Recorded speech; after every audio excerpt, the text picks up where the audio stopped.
观众朋友好，欢迎收看中嘉新闻周报，我是赖昌邦。高雄市长陈其迈回应抢辉达议题时说明，将赠送3个游艇的船席位给在高雄投资的先进厂商。高雄市议员陈丽娜表示，高雄所有硬体建设都已经准备好了，是否应该加把劲，邀请世界大厂进驻高雄，充实科技发展量能？辉达要在台湾成立第2座研发中心，成为各县市最热门议题。高雄市长陈其迈受访时喊出，赠送3船席位给在高雄投资的先进厂商，展现港都实力。高雄市议员陈丽娜就在议会中质询，说明高雄目前已经是准备好的状态，是否应加把劲进行招商。亚湾区事实上，我们的特茂山最近要盖6栋的这个办公大楼，还有2栋的这个住商办公跟住商共同使用的大楼。那所以这些空间事实上呢，我们高雄市是已经准备好了。我想只有恳切的谈过之后，知道厂商要什么，我们全力去配合。我们也希望在亚湾区的5G AIoT 可以真的发展起来，还要有更多的量能啊！怎么样让 NVIDIA 能够来的这件事情，我想是非常非常重要的。它是一个不论是实体上或是宣示性，对高雄的这个所谓的5G AIoT 的发展，都是一个很大的助力。我们就看这一次市长要卯足全劲，我们全高雄市民也都在期待。而黄仁勋多次提及自己喜欢逛夜市。高雄市经发局说明，高雄除了有六合、瑞丰等观光夜市，还有许多地区型夜市，都能满足企业员工与眷属。最熟悉的六合夜市里面呢，不论是海产粥或者是东山鸭头，其实都是我们游客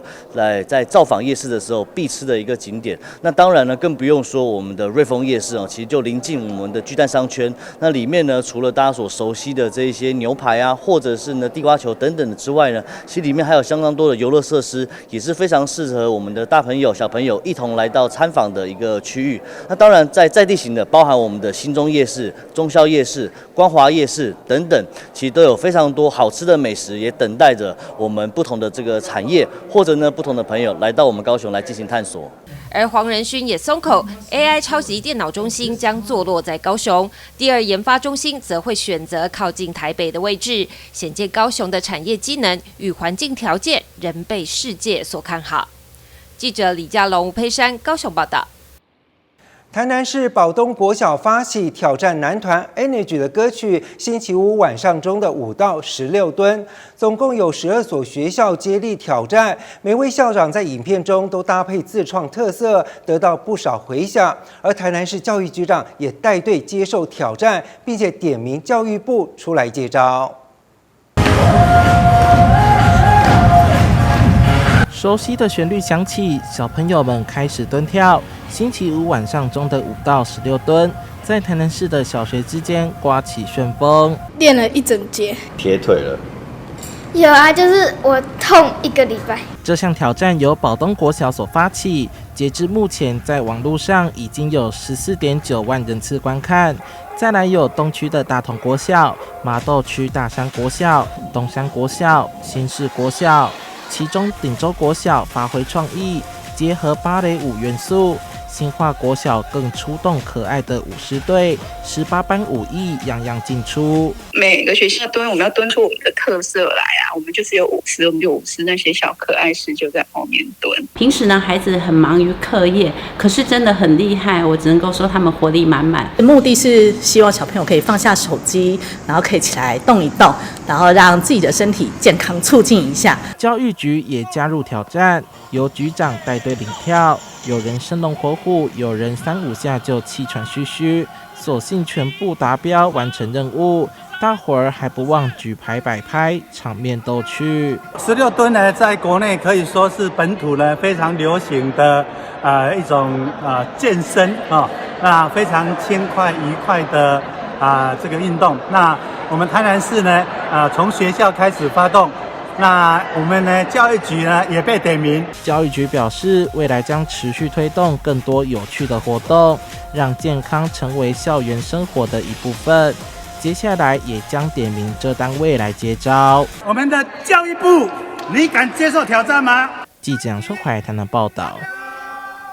由经济部和桃园市政府携手合作打造的桃园会展中心，日前正式完工启用，并且邀请海内外的艺术家以桃花为主题，在建筑内外设置公共艺术装置来作为点缀。而桃园市长张善政也特地到场视察，希望未来会展中心能够成为国际经贸、会议和大型展览的重要空间。请揭幕。桃园会展中心汇聚国际动能，由经济部出资，桃园市府提供土地，携手合作打造的桃园会展中心4号正式完工启用。桃园市长张善政也特地到场视察。会展中心得益于临近机场、高铁、捷运和国道交流道的优势区位，未来分别规划成会议中心和展览馆，功能涵盖商场与大中小型会议空间，耗资46亿5954万元。打造成为桃园第一座国际级会议中心。桃园市长张善政期盼正式启用后，会展中心能成为国际交流和产业发展的重要场域。今天是我们桃园会展中心正式的开幕启用。从今天开始，我们桃园终于有了一个自己的会展中心。桃园是我们国家的国门，没有会展中心就缺了一角。会展中心启用以后，会让我们国门的角色更能够发挥。那么非常感谢工程团队给我们一栋美轮美奂的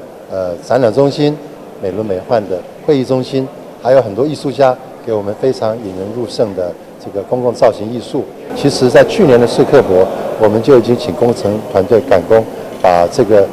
场馆作为我们台湾馆的这展场。去年这个设施已经初试提升，大家也都感受到它的这个非常的好用性。在今年的9月。我们的青商会全球的年会会在这里召开，所以我想，这个会展中心启用以后，会让我们桃园办的活动更能够国际化，更能够多彩多姿。另外，当天也揭晓新设置的3座公共艺术作品，主题都融入了桃花或花朵元素，不仅与会展中心的建筑设计相呼应，也作为对当地未来发展的祝福。负责策划的策展人陈慧婷也一一盘点介绍，希望透过美丽作品的装点，为城市献上诚挚的祝福。这是一个国际的平台，所以我们第一位艺术家是邀请到纽西兰的外国的艺术家，那第2组艺术家就一定要邀请到我们在地最优秀的艺术家江宪民老师跟陈立信老师来创作。那这个桃园飞扬代表着桃园起飞，因着会展中心的落成，整个产业的动能、经济的动能都飞跃起来。那第3组是比较未来性、科技性的作品，就在我们的风厨室，那它是一个即时资讯的视觉化的作品。负责桃园飞扬这件作品的艺术家江宪民，本身是新屋人的他，对桃园相当有感情，因此这次能受邀布置创作，让他很是感动，也希望未来桃园能如同作品名称，顺利起飞，成为受人关注的城市。难得有这么好机会，能够在自己家乡做这么大型的作品，那我是觉得很有荣幸啊。其实我最重要这些作品，它其实就是用桃园的落印缤纷桃花源记的这个创意，然后把这个作品做成像桃花树，然后的树叶，然后那个花瓣掉落在地板上的一个样子，然后也希望说一个桃园的一个年轻城市啊，然后大家在这边都能够一起发展、发扬、飞扬起来，因为桃园是个很棒的一个城市，我住在这边引以为荣。从桃园县升格到桃园市以后，发现非常的荣幸，我也很光荣，我是桃园的一份子。桃园会展中心占地广大，也在去年世界客家博览会中展现举办大型展览的优势和方便，而未来也看好可以和台北南港展览馆、台北世界贸易中心形成互补以及加成效益，展现台湾经济能力跟韧性，让桃园成为国际经贸交流的代表城市，让世界看见台湾。记者吕婷台湾报道。受到新冠肺炎疫情的影响，睽违4年的基隆端午龙舟比赛，今年再度在八斗子渔港恢复举办，并且搭配嘉年华活动，相当热闹。而在经过各组龙舟队激烈竞赛之后，最受瞩目的公开男子组和公开女子组的冠军，都是由原来那么厉害队夺下。枪声响起，龙舟选手们齐心合作，卖力向前划。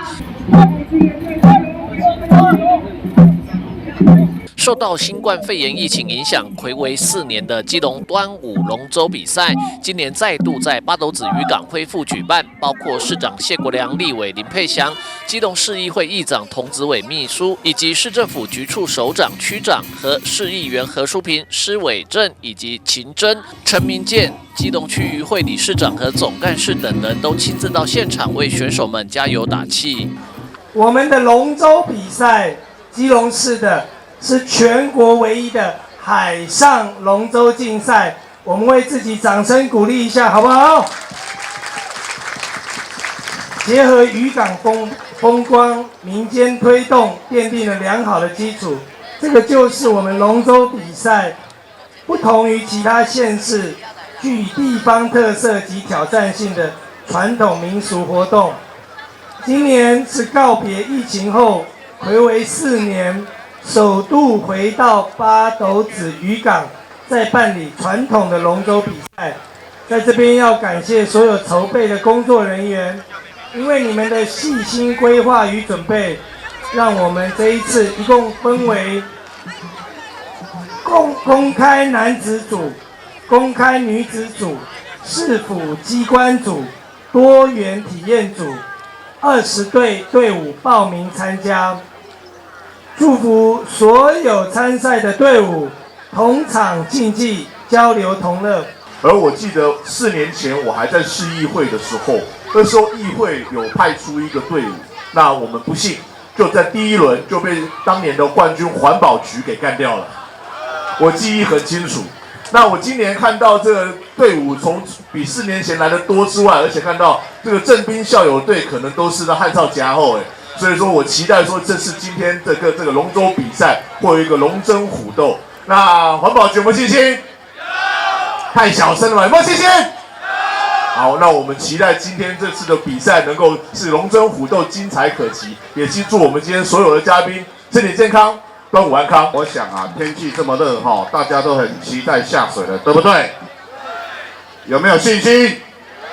有哈。好，那长话短说，在这里祝福各位端午佳节愉快，然后在今天都能够勇夺锦旗。基隆市体育会理事长郑锦洲更希望明年能够恢复端午节在基隆港举办龙舟比赛的盛况。我们重新恢复龙舟赛，所以我们希望跟市长报告，明年的话恢复以前到基隆港去划，因为以前水道滑子，现在可以从火车站的方向滑到我们东岸的广场那边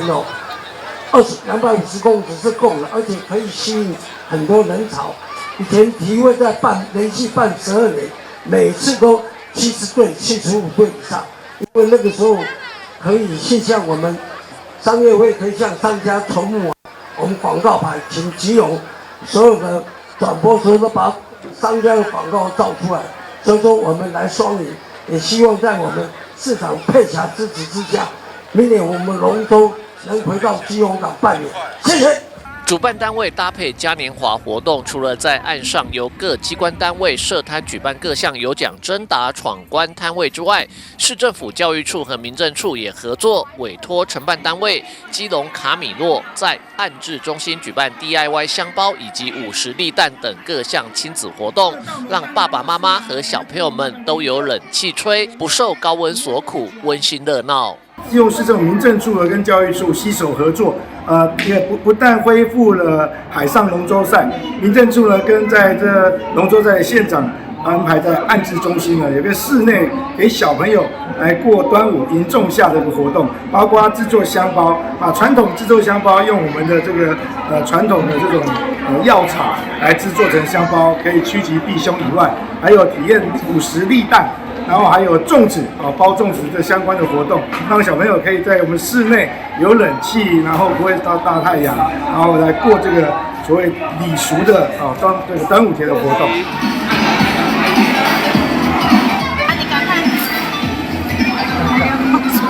而在经过各组激烈的龙舟比赛后，最受瞩目的公开男子组由原来那么厉害队拿下冠军，亚军则是由原动力之麻辣小婷获得。公开女子组冠军同样由原来那么厉害队夺下。记者吴俊松基隆报道。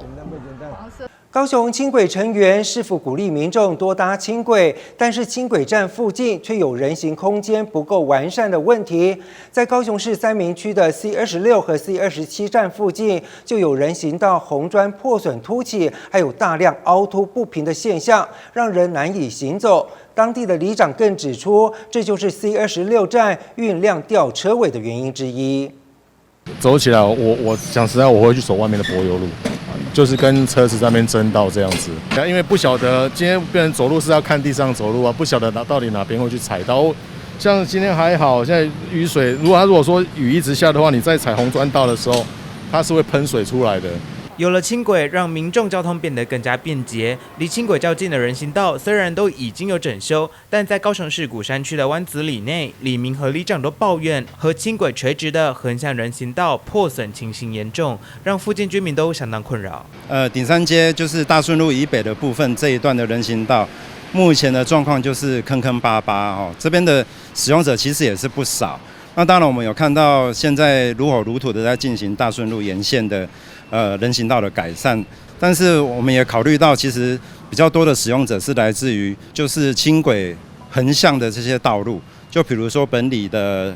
顶山街、本里的民族路，但这两条道路的人行道可以说是非常的不堪用。对于一些残障弱势族群或者是推着婴幼儿的爸爸或妈妈来讲，都是非常的不友善。附近的 C26大顺民族站运量也常面临吊车尾的现象。里长对此指出，这附近的人行空间崎岖颠簸，就是造成使用率低的原因之一。当然，在我们的民族大顺站是我们轻轨倒数5名内的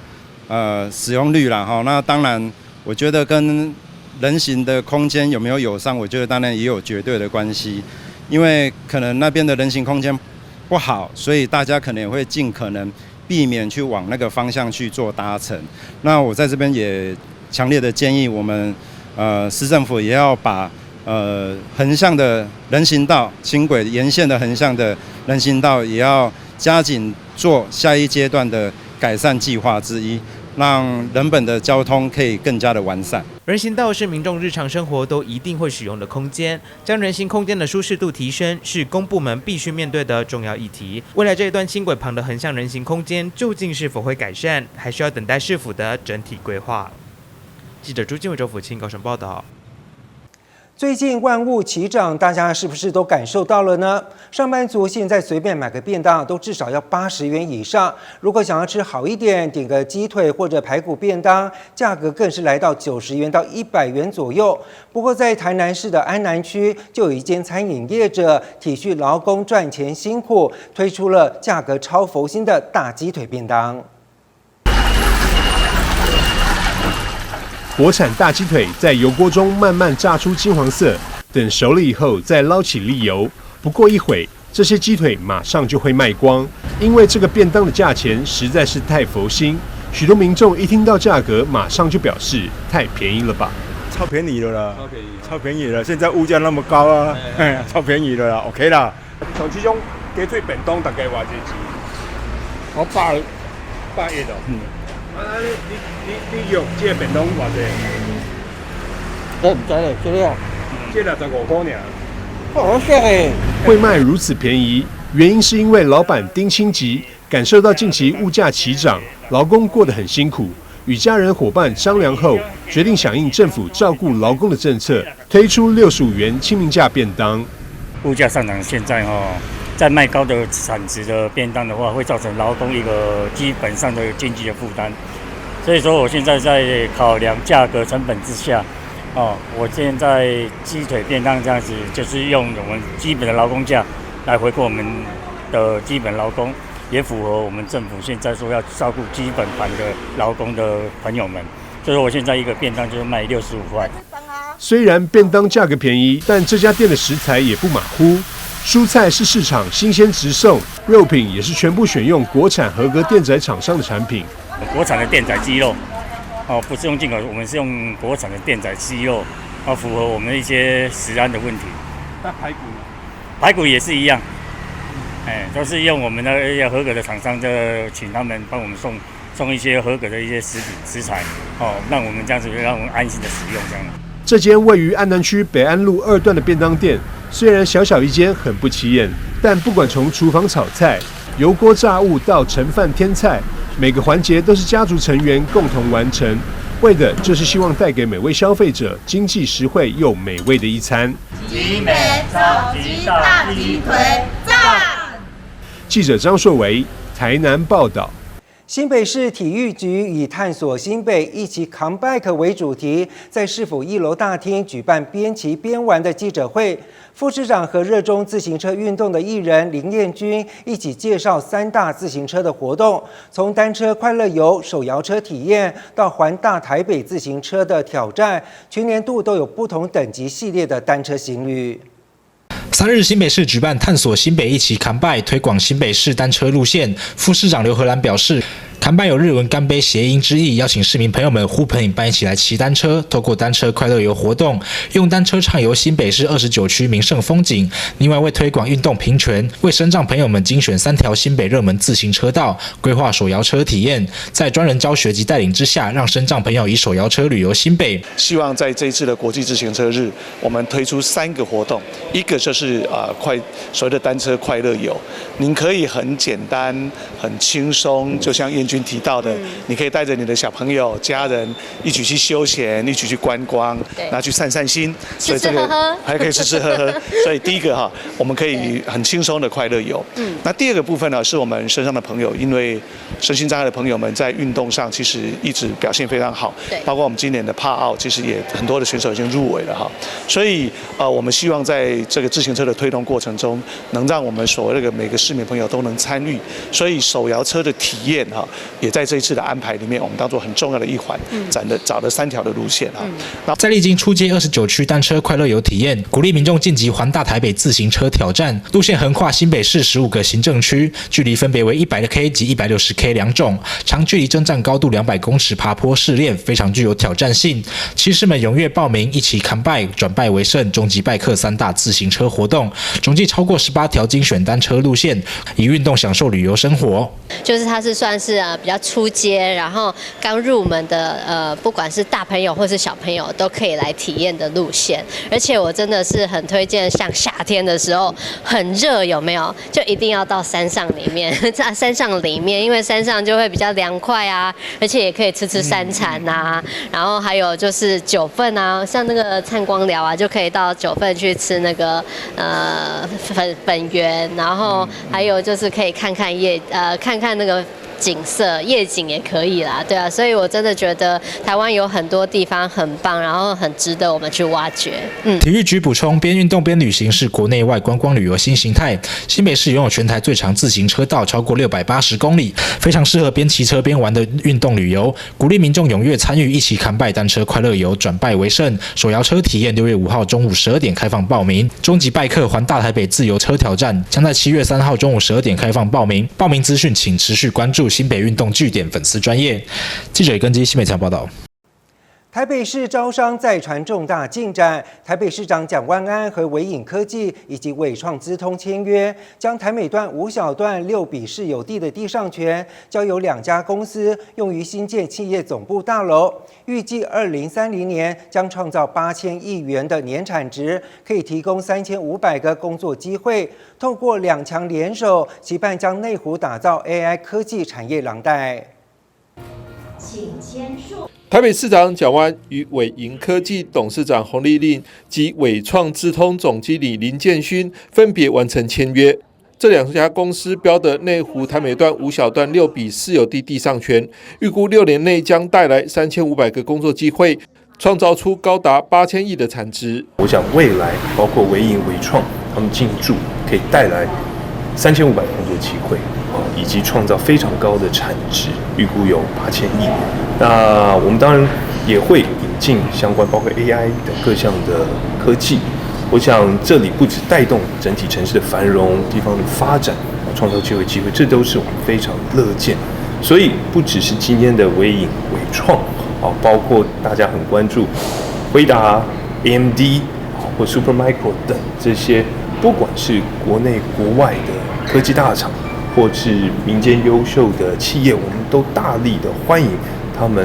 来投资台北，而且创造更多的就有机会提升整体的经济发展。长期耕耘云端资料中心 IT 基础设备的伟银科技计划在该笔土地新建总部大楼，连喊3·4 AI 的伟银董事长洪丽令以梦想成真形容标到这块土地的心情，希望在优质的内科园区能吸引更多优秀人才。这一次在内湖的投资，是我们第一次把钱投在总部大楼。这也是我个人的心愿啊，因为我看过我们在马来西亚工厂盖的这样好美，还种了好多树，我很感叹我台北的同仁没有一个家。那12年过来，我们的也随着生意的成长，我们营运的扩张，我们的人头数从初期的100个人，现在大概台北办公区有1500人上下。那这一次，我们终于可以把散在各建筑物里的各楼层的同仁跟实验室全部集合起来，在一个地方。我期待也给同仁一个比较更好的优质的工作环境，然后让他们有一个家。那我们当然要特别谢谢台北市府的团队，你们的策划，让我们有机会进入这么优质的内湖科技园区哈。那我想优质内湖科学园区及这个产业链哈，产业区块，能够让我们吸引到更多优秀的人才来这里上班哈。我们当然也会携手伟创，大家一起在现在最红的字一定要讲啊，讲3次 AI。那个 AI 上面呢，我们会发展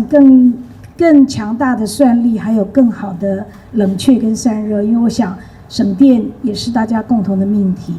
2021年才取得内湖旧中段台北市数位内容新创中心 BOT 案，代工大厂伟创旗下伟创资通这一次标下同样位于内湖台北段的土地，将新建绿建筑及智慧级企业大楼等，希望两强合作打造内湖成为 AI 产业科技廊带。我常常会说我们运气很好，这次在这个刚刚那个洪董事长讲的 AI 好讲3次哈，我们在 AI 的事业上算是在前段班。那我们在前段班，所以这个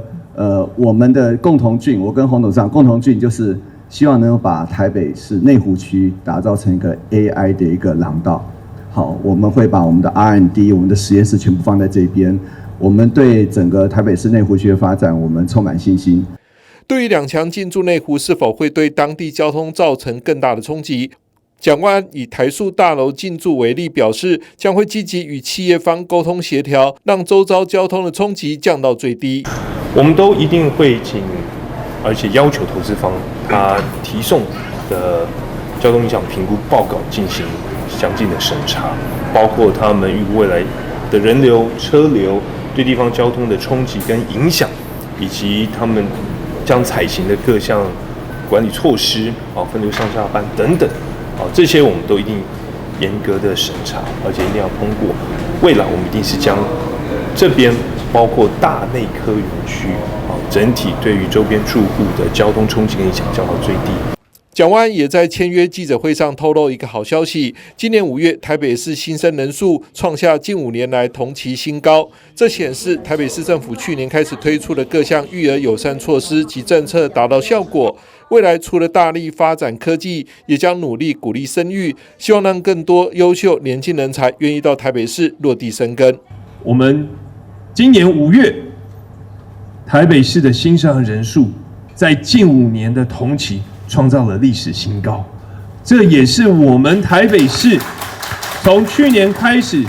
推动的各项育儿友善措施以及政策达到了成果。我们会持续努力，我们除了大力的发展科技，我们也会努力的鼓励生育。希望我们越来越多优秀的年轻人才愿意来到台北市工作、居住、成家，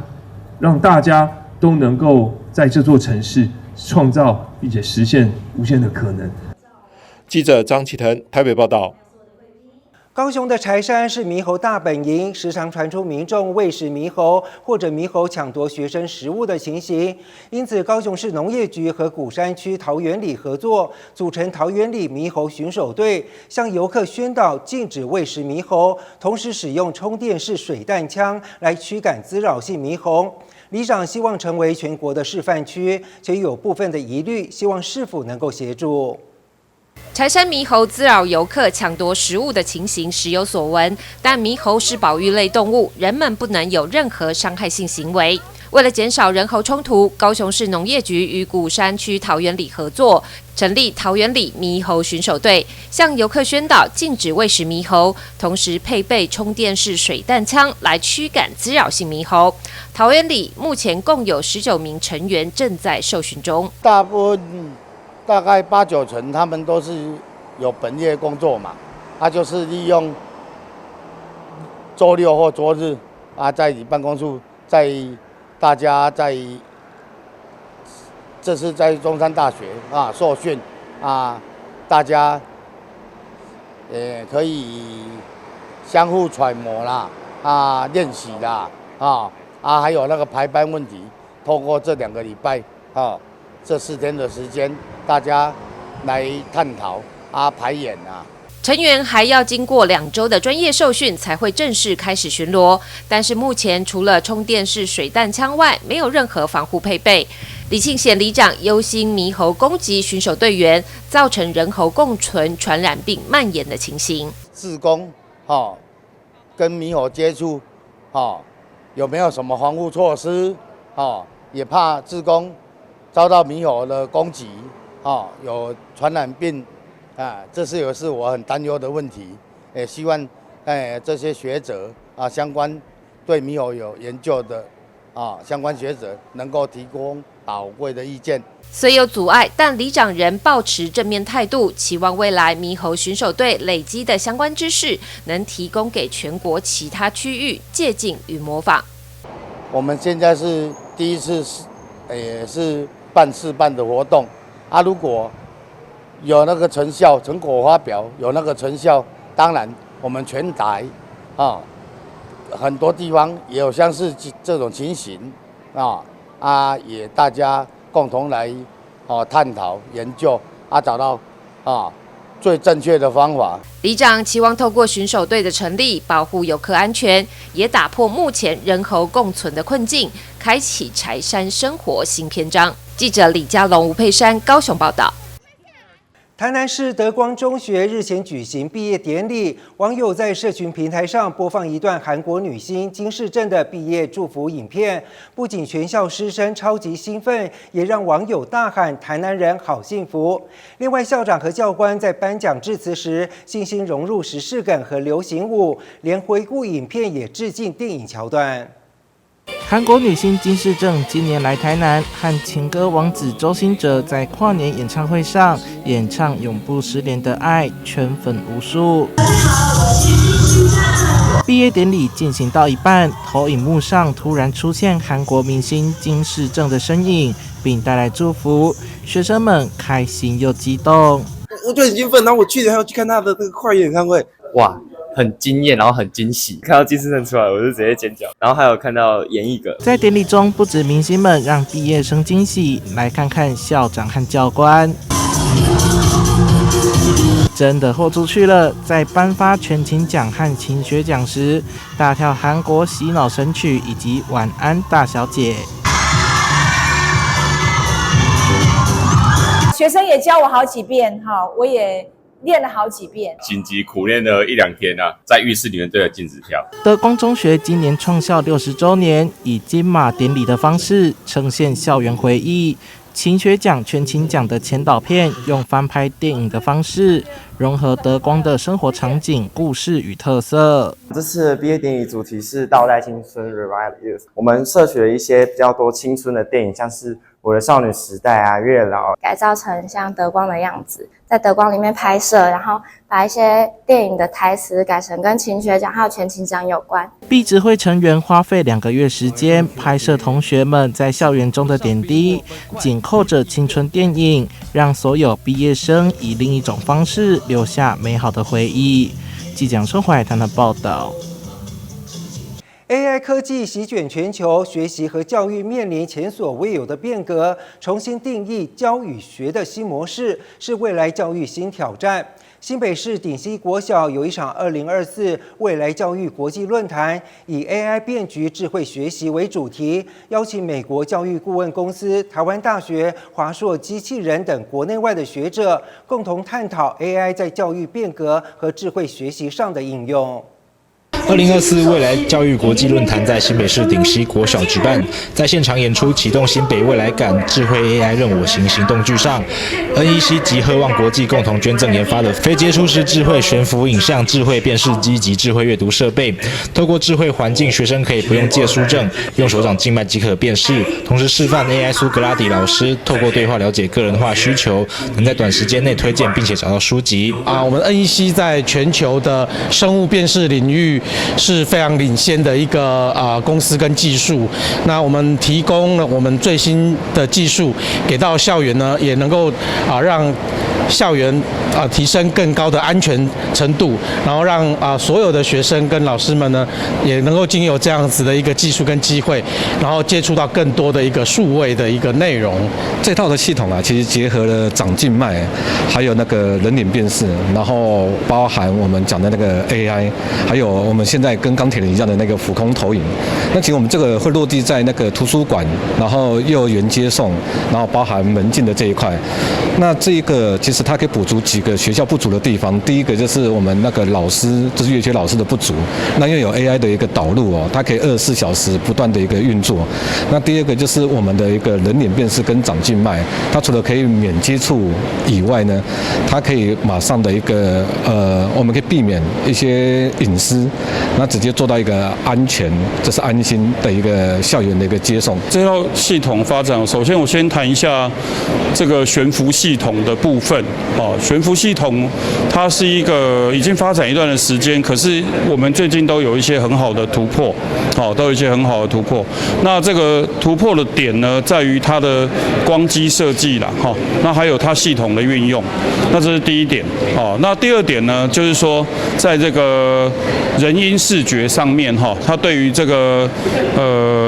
小朋友的视力保健这件事情，它会比传统这种直下型的 iPad 的影像都还要再更好。所以呢，我是还蛮推荐。教育局副局长刘明超表示 ，AI 可以协助教师完成繁琐的行政工作，提供适性化的学习资源，同时也能够改变学习方式，拓展学习内容，甚至运用 AI 协助学生在深度学习上有更好的历程训练，进而达到自主学习的目标。透过 AI 应用可以促进教育公平性，让所有学生都能够平等的获得教育机会。此次教育局与 NEC 合作，共同打造生物辨识的智慧图书馆，实现了智慧安全校园的目标。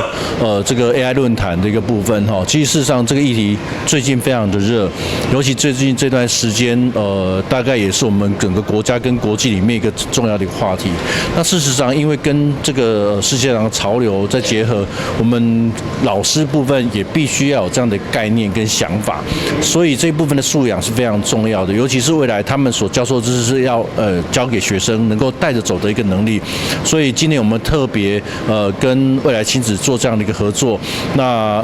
不管是针对校长、老师都做相关的一些研习之外，也让他们针对这部分去做相关一些论坛的发表。那我们也期待说老师们能够有这样的一个专业智能之外，未来在教学的形态跟教学内容都能够做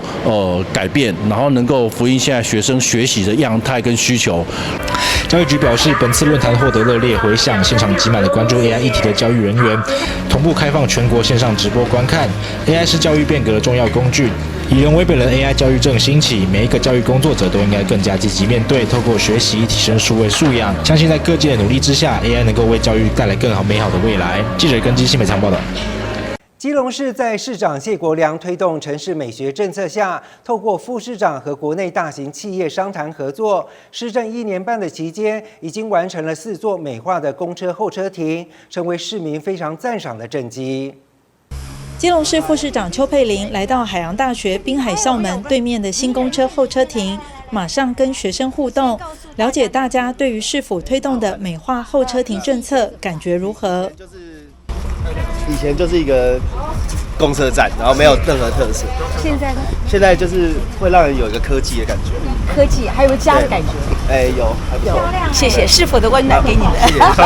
谢谢。听说晚上还有灯，你知道吗？有，晚上灯非常漂亮。和平岛那个也是吧？对，和平岛那个很亮，真的。那这个晚上也很亮。对，好。就还不错啊，而且结合到海洋的部分。你也发现了哦？就那个灯亮起来，就是感觉波涛汹涌吗？后车民众得正，怎么说呢？原本的干净很多，漂亮很多，很整洁。原本的比较老旧。对啊，原本还有一些生锈，之前有一些生锈的地方，那现在都没有。然后同学你呢？你的看法怎么样？就跟椅子可以坐对，以前的脏脏的就不太敢坐，现在的就是很漂亮。对。你们有没有海盗的感觉？有。怎么说？就蓝色的就很有海洋的味道。候车亭从开始设计规划的时候，海大就有参与，我们特别跟副市长有报告，然后我就从一开始，然后在群组里面，诚如刚才吕玉做报告的，最认真的就是我们邱副市长，我真的很佩服他，对我们觉得很感动，我觉得真的pay a lot of attention在这一件事情上面，所以我们觉得这个身为海大的一份子啊，我真的觉得非常高兴，也非常感谢啊，我们基隆市有这么好一位副市长在我们这边来支持跟加持。3、2、1之后，我们就要进行今天公司协力候车亭启用揭牌仪式喽！来，准备倒数，3、2、1，海洋大学智慧型候车亭。这次参加公司协力认养候车亭典礼的，包括议长童子伟秘书江志强、副议长杨秀玉、市议员吕美玲、交通处长王俊宏、公车处长杨华忠、中正区区长傅俊生、当地的里长以及张浩瀚议员跟陈明健议员的秘书都到场祝福，希望让民众跟学生有更好的候车环境。副市长邱佩玲也特别提到，这个公司协力推动候车亭美化的一系列计划真的很不容易，要感谢所有参与的企业跟幕后人员，无数次的来回沟通协调，真的很感谢。海大这个地方其实人流量并不是很高的，那要一个企业来协助，它是要有很大的使命感跟 ESG 的概念的。最后选定这个地方，那包括我们的构图，光图我们就改了4次。更好玩的是，因为我们在前一座是台序，所以对于中华电信的压力很大。他们在我们台序记者会的时候亲自来看了，所以最后大家可以看到上面这一块。就是在记者会之后，他们就加上了，希望像金鱼的尾巴的感觉。那我觉得每一个企业用他们做企业的精神来让基隆变得更好，是我们的骄傲跟我们的荣幸。除了希望有这个海洋永续 ESG 的精神以外，我们更希望有提供智慧的服务里面包含了像物联网的防灾服务、智慧空车。那另外呢，我们也有进行了相关的 WiFi 服务让学生不管民众在这边都可以又安全，那又可以进行便利的联网，也可以随时欢迎大家打卡上传。这一座是第4座，那马上就会有新宇航空跟这个7堵的中华邮政的。这个科技是中华电信刚刚讲得很清楚，用 AI 结合互联网，有防灾的设备，也是全台湾第一个这样的智慧型的候车亭。更重要的是，基隆市政府希望带给每一个等车的人有家的感觉，这是我们所希望的。结合一些科技化，我觉得未来的整个城市是必须要科技，还有整个美学的一个角度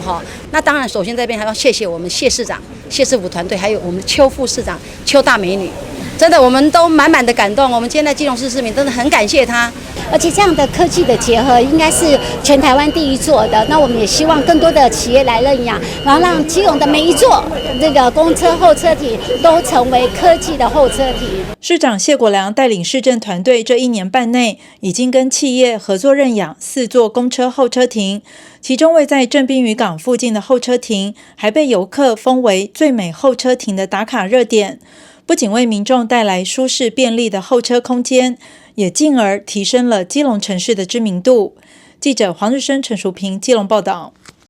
您知道熊蛋是什么吗？据传这是南部人才懂得的用词，也就是在特定的时间和地点，但是不是每天都有的一种市集。有些人会以为是夜市，但其实两者之间还是有些许的差别。到底熊蛋和夜市差在哪里？我们一起来看看。台湾的闽南语北中南有区域差别，从部分用语还可以分出你是哪里来的。例如筷子分成滴跟嘟，吃粥分成假梅、假梅、假梅。但是您有听过熊蛋这个词吗？没有。那你猜它会是什么？文具店。熊童。熊蛋。熊没有。最好的意思。熊蛋一词来自日文的商展，通俗使用就是买卖食物以及生活日用品的市集。有些人也会认为是夜市，但其实两者之间还是有差别的。夜市啊，甲熊蛋的差别，主要就是讲熊蛋是迄种，就是讲某一天的暗时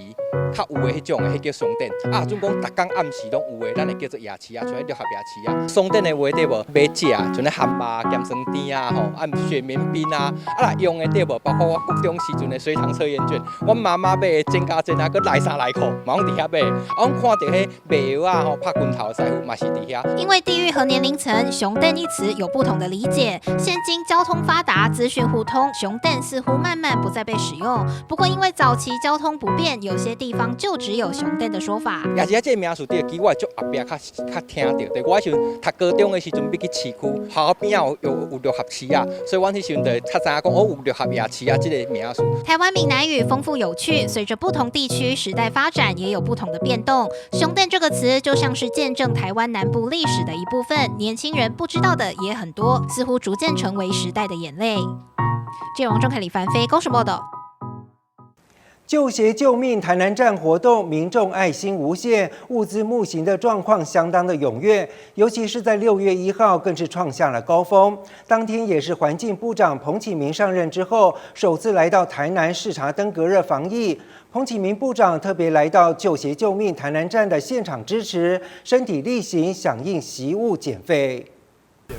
救鞋救命活动开跑第一天，市长黄伟哲一大早就提着救衣救鞋前往活动现场表达支持，并呼吁国人大众一同响应该活动。许多民众得知消息后，不约而同都前往安义停车场捐物资。环境部长彭启明6月1日刚好也在台南视察登革热防疫情形，特别拨空前往台南站现场，与副市长赵清惠一起担任志工，协助物资分类。今天这个活动呢，很有意义，因为各位知道我们要做净零碳排，净零碳排不是说都是别人要做，别人整个排放，事实上我们的衣服、纺织业占了整个排放量的4%，4% 有多严重呢？像医院也是那么的多，甚至我们的交通、生活里面都很多，我们不能忽略的这个时尚、衣服、纺织这个产业来造成的这个排放量，所以我们积极的会来处理。借由这样子的爱心传递，可以让我们的非洲的这个朋友，他们可以穿上这个鞋子，免于有一些沙蚤虫病的这个侵害跟危害，帮助他们的健康。然后我们送去的衣服也可以循环再做利用。那尤其是我们这个货柜以后在这个当地就成为他们一个可能紧急应变或者是其他的教室或者是一个照护的一个基地。当然，救鞋救命不是只有在做这些事情而已，我们在当地是有做这个社区的发展，不管是帮他们挖水井、盖学校、农耕技术，很多的整个社区的发展，其实都是台湾的民众一起参与在当中去实践的。所以我想大家可以继续follow 我们的脸书、IG 或者各种不同的媒体方式。重要的是让大家知道今天努力的成果，在明天、下个月、在明年都能够继续延续下去。不止热心民众与政府官员一起当志工，这几位来自东非目前就读长荣大学的学生，比起一般人更了解非洲偏乡的困境。看到台湾人如此大爱帮助他的非洲同胞，心中更是满满感谢。I'm from Burundi. I feel like if we can have this kind of opportunity, especially in my home village or my home country, it can also support some people, especially maybe the children. Some children they don't have some shoes. Like it can also help them to improve like the education. For me, I can say I appreciate Taiwanese government and Taiwanese people, and also NGOs in Taiwan. 原本预期募集1个货柜的爱心物资，没想到活动第2天，货柜就已经被台南人的爱心给塞爆。主办单位表示，不会浪费民众的爱心，其他多余的物资将会运回救鞋救命国际基督关怀协会位于林口的基地绽放。记者张硕维台南报道。中央大学 EMBA 校友秉持社会责任、热心公益，捐赠偏乡10所学校总计60万元的奖助学金和20万元的文具和玩具，并且斥资100万邀请水源村剧团演出反毒戏剧《穿越时空的反毒旅行者》，向孩子们宣导毒品的危害，也希望借此为偏乡学童提供更多的资源以及学习机会。我林则徐奉当今圣上旨意，前来广州查禁鸦片。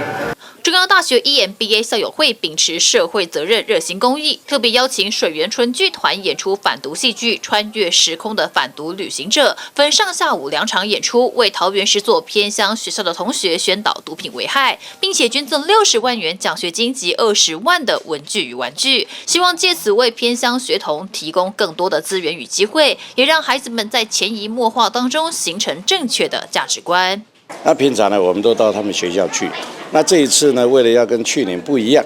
那所以呢，我们特别也这个召集所有的 EMBA 校友，能够这个耗资这个巨资啊，请这个水源村剧团啊来到这边表演。那透过这个反毒剧啊，希望能够带给偏乡的国中小能够提早认识毒品，也尤其现在社会呢诱惑也是蛮多的。那我们也希望透过这个表演，让这个基础教育这个学生能够呢，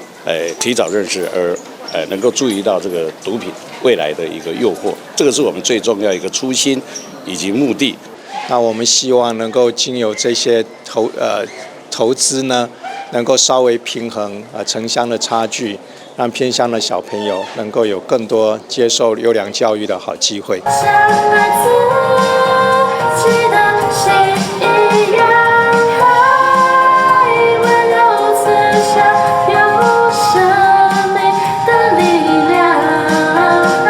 生动的舞台展演吸引着台下孩子们的目光。反毒戏剧《穿越时空的反毒旅行者》结合了历史典故与童话，围绕着清朝林则徐奉旨禁烟、鸦片入海销毁后意外展开的时空冒险旅程。校长表示，很感谢中央大学 EMBA 长期对偏乡学童的关怀与照顾，奖学金捐赠让孩子们有更多的学习资源。舞台剧展演也让他们透过寓教于乐的方式了解反毒的重要性。中央大学 EMBA 这几年来，对于偏乡的学校，一直很热心的帮助大家，然后让我们偏乡的孩子资源更丰富。我相信这个剧场对小朋友来说一定收获很大，因为偏乡的孩子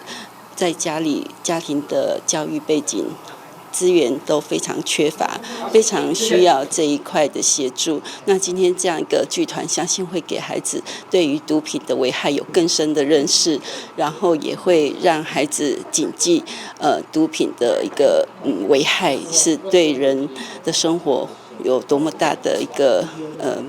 影响。中央大学 EMBA 校友会长期关怀偏乡教育，之前都是到各学校去做捐赠，这次则打破以往模式，把孩子们带来中央大学，结合捐赠与反毒剧展演。校友会将会持续推动各类公益活动，并且特别针对教育与青少年健康成长的议题来做规划，为社会带来更多正能量。记者赖武一投影报道。